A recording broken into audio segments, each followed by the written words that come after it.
Justin Carbonneau was a monster this season in the QMJHL.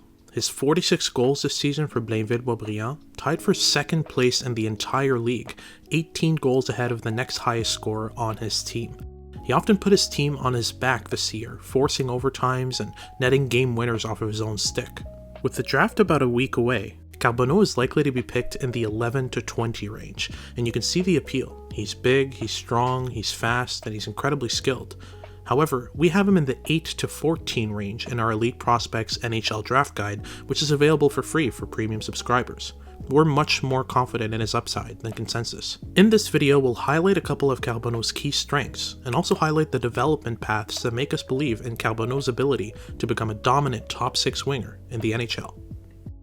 Carbonneau is the best stick handler in the draft, bar none.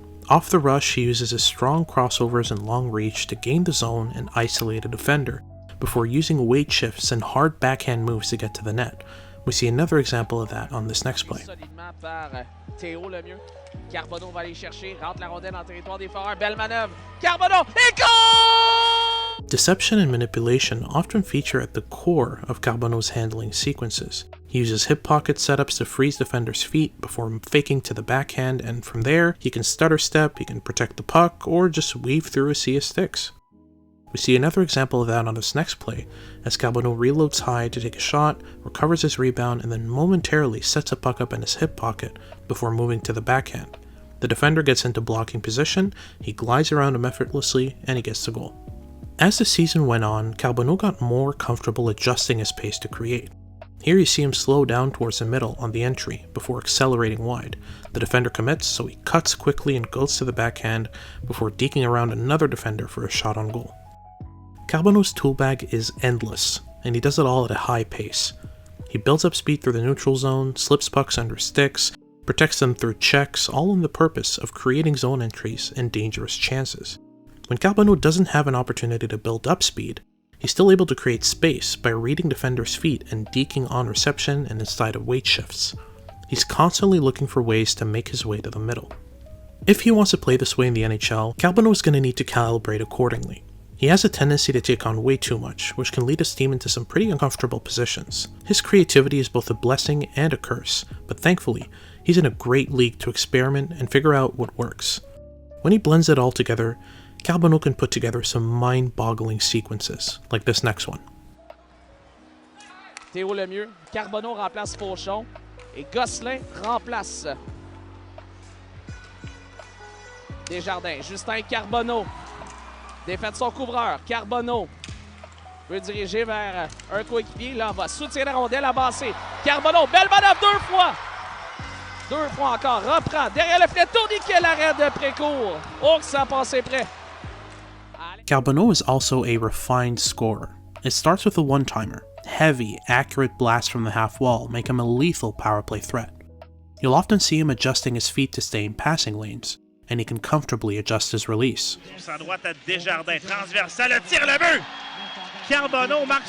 Here's a great example of release adjustment. The pass is coming at him at an angle and slightly in front of him, so he leans his chest forward and shortens his follow-through to keep the puck low.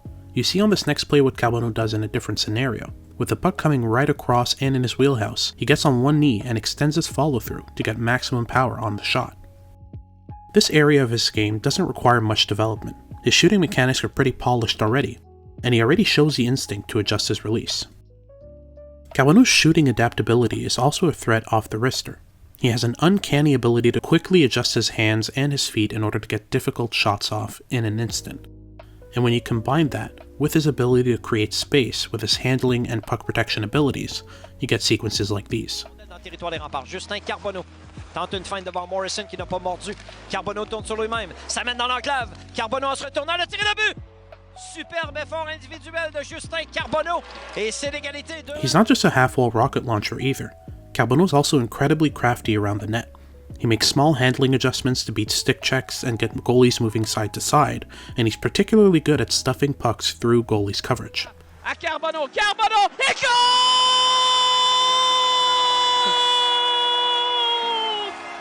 This area of his game could very well be the ticket to 30 goals in the NHL.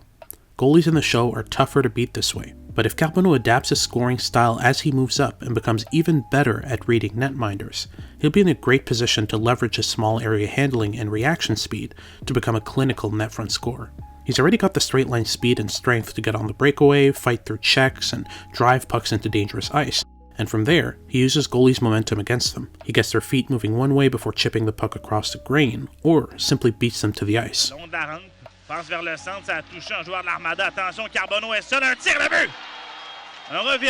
ability to pick spots on goaltenders is also what makes him a ridiculous mid-range scorer at this level, especially off the carry on zone entries. He especially loves beating goalies blocker side, often reading their posture and finding space either top shelf or just above the pad. It helps that Carbonneau is able to use that deception in order to set up that blocker side shot. Watch as he extends his reach, hinting short side. The goalie is completely fooled by this.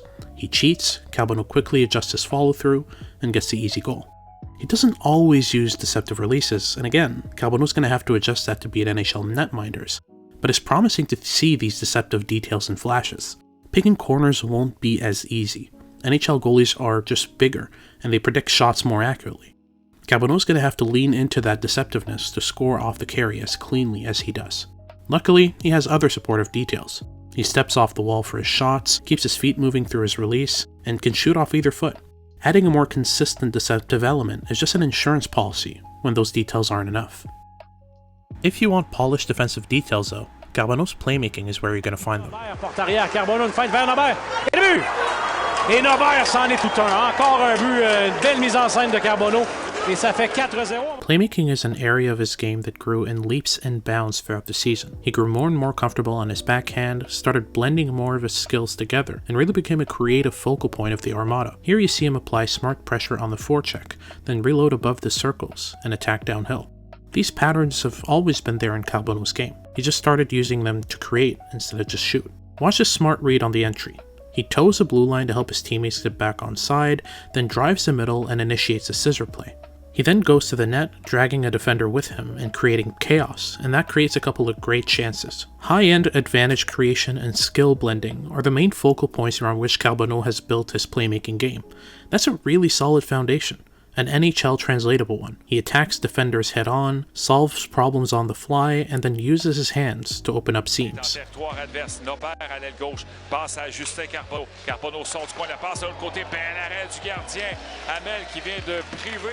It's not all skill either. Carbonneau shows some brilliant flashes of vision and creativity. He scans on retrievals to identify time and space, and he can quickly execute through tough seams. When you have a player on your team who can spot layers through crowds like this, it invites others to attack more confidently.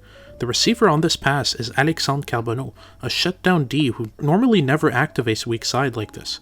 Carbonneau's vision and awareness allows his teammates to take calculated risks that put them in scoring position, and he uses posture and body language to guide them into the right spots.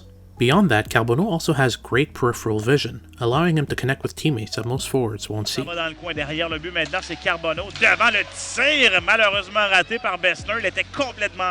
He's also comfortable using delays and area passes to create, another promising sign of good hockey sense. As Carbonneau develops, making more proactive scans to identify teammates will be key. His creativity and his vision will get him far on their own, but he'll have less time to pick plays at the next level, and his teammates will be open for much shorter windows. Leaning on quick reads like these to create will allow him to flourish against NHL competition and become a true triple threat offensive forward. Above all though, what makes Carbonneau a strong playmaker is the usage of his shooting threat as a deceptive passing tool.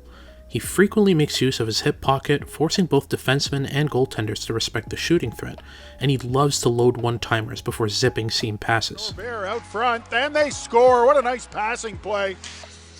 So another power play goal, you can see the play there. This allows Carbonneau to create wide-open chances for his teammates and send goalies scrambling. It's his most potent playmaking tool. Quick adjustments in his hands and posture make reading his intentions incredibly difficult, and all his teammates have to do is just get open and wait. Attention, c'était peut-être un 3 contre 2 pour l'Armada de Blainville-Boisbriand. Carbonneau une passe, il était complètement seul là-dessus. Un but facile pour Mathieu Nobert, c'est 2-0. Just like with the handling, Carbonneau can sometimes let his creativity get in the way. He can often try low percentage plays in order to create immediately, instead of seeing the game 3 steps ahead. There are a decent amount of what I like to call hero puck inefficiencies in Carbonneau's game. He wants to win, he wants to be the difference maker, and will sometimes take on too much responsibility to get there. In the end, there are some of these plays that will just continue to stick as he develops.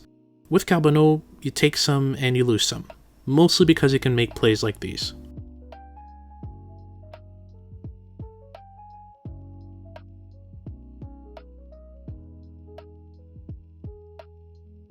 The next developmental step for Carbonneau is to find an extra physical gear. He'll occasionally flash proactive contact details and a good motor on the forecheck, but becoming a more polished board player will take his game to the next level. His edge work and frame already make him effective in those areas at this level, and he clearly loves to throw his weight around. Cette rondelle. Bon jeu de hockey là-dessus. Carbonneau s'intéresse à gauche à Saint-Laurent. Saint-Laurent, son tir bloqué par Carbonneau. Un autre, un deuxième dans quelques instants dans le cas du numéro 8. Oh, quel coup d'épaule sur Brunet! There's also an opportunity for him to develop into a true power forward. He has a frame and the legs to barrel down the ice, so blending more power moves to the inside into his game will unlock even more offense. When he gets his feet moving through contact, protects pucks with his arm, and drives inside, he becomes incredibly hard to contain. Carbonneau's tools are top 5 in this class, and if he's developed along those lines, he might just become an elite NHL winger. Carbonneau, crée de l'espace, et goal! Un 15e pour Justin Carbonneau. Thank you for watching this video. Remember to like and subscribe, and visit eliteprospects.com/stories for more content like this.